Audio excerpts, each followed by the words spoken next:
সবাইকে শুভেচ্ছা ও ভালোবাসা জানিয়ে আমি আফতাব হালদার আজ শুরু করছি দেশের খবর। প্রথমে আপনাদের বলবো এসএসসি পরীক্ষা কবে হয়েছিল এবং পরবর্তীকালে কিসের ভিত্তিতে এই 26,000 শিক্ষকের চাকরি চলে যায়। একটু পিছিয়ে চলে যায়, তবে আপনারা বুঝতে পারবেন বা আমার বোঝাতে সুবিধা হবে। 2016 সালে পশ্চিমবঙ্গে এসএসসি পরীক্ষা হয়েছিল। ওই পরীক্ষায় 25,752 জন শিক্ষক চাকরি পেয়েছিলেন। ওই পরীক্ষা মেধা তালিকা প্রকাশ করা হয় 2019 সালে। 2019 সালে প্রথম দিকে চাকরির নিয়োগপত্র দেয়া হয়। ওই চাকরির প্রক্রিয়া দুর্নীতি হয়েছে বলে অভিযোগ ওঠে 2021 সালে। কলকাতা হাইকোর্টের সিঙ্গেল বেঞ্চের নির্দেশে সিবিআই তদন্ত শুরু করে এবং তার জেরে এই বেআইনি নিয়োগ বাতিল করার রায় দেয় কলকাতার হাইকোর্ট। এই নিয়ে বেআইনি টানাপোড়েন শুরু হয় ডিভিশন বেঞ্চের নির্দেশে। এর প্রেক্ষিতে একাধিক মামলা হয় সুপ্রিম কোর্টে, কিন্তু শীর্ষ আদালত তা ফেরত পাঠায় আবার হাইকোর্টে। শেষ পর্যন্ত 2024-এ 22শে এপ্রিলে 25,752 জনের চাকরি বাতিল করার রায় দেয় কলকাতার হাইকোর্টের বিচারপতিরা। বিচারপতি দেবাংশু বসাক ও বিচারপতি মোহাম্মদ সাব্বার রশিদের বিশেষ একটি বেঞ্চ এই রায় দিয়েছিলেন। সেই রায়কে চ্যালেঞ্জ করে 48 ঘন্টার মধ্যে সুপ্রিম কোর্টে যায় রাজ্য সরকার। সুপ্রিম কোর্টে 26 বার শুনানির পর গত বৃহস্পতিবার এই রায় দান করা হয়। এখানে বলা ভালো, এই রায় দিয়েছেন সুপ্রিম কোর্টের প্রধান বিচারপতি সঞ্জীব খান্না ও বিচারপতি সঞ্জয় কুমারের বেঞ্চ। কি রায় দিয়েছেন তাই একটু দেখে নিন।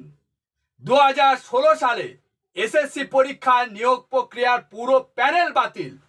তাতে চাকরি হারালেন 25,752 জন।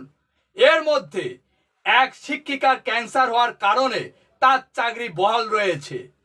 কলকাতা হাইকোর্টের নির্দেশ বহাল রাখল সুপ্রিম কোর্ট। অযোগ্য প্রার্থীদের বেতন ফেরত দিতে বলা হয়েছে। সেই অযোগ্য প্রার্থীরা সংখ্যা হলো 6,276 জন। অন্য সরকারি চাকরি ছেড়ে আসা প্রার্থীরা হলেন 423 জন। ওই 423 জনে আগের দপ্তরে ফিরে যেতে বলা হয়েছে। 3 মাসের মধ্যে ফের নতুন করে পরীক্ষা নিয়ে নিয়োগপত্র দিতে বলা হয়েছে রাজ্য সরকারকে। এখন প্রশ্ন হচ্ছে, সিবিআই তদন্ত করে কোর্টে যে রিপোর্ট দিয়েছে তার ভিত্তিতে 6,276 জন অযোগ্য প্রার্থী বলে ধরা হয়েছে।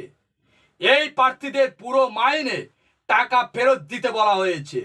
এ পর্যন্ত ঠিক আছে, কিন্তু যেটা সব থেকে বড় প্রশ্ন হলো 25,752 জনের মধ্যে 6,276 জন অন্যায়ভাবে চাকরিতে ঢুকেছিলেন।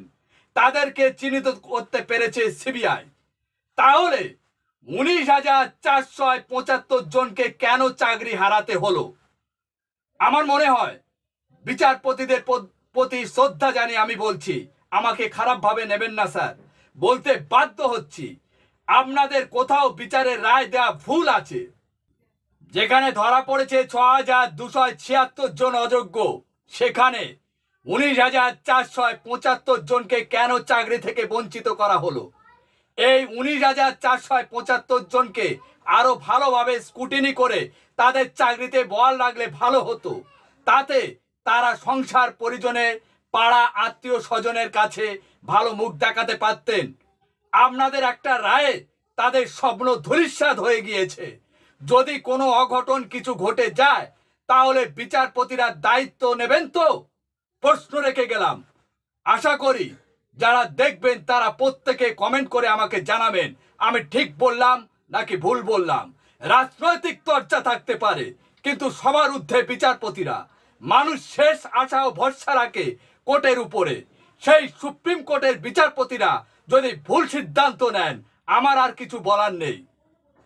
আজ এখানে শেষ করছি। সবাই ভালো থাকবেন, সুস্থ থাকবেন। Tata, bye bye.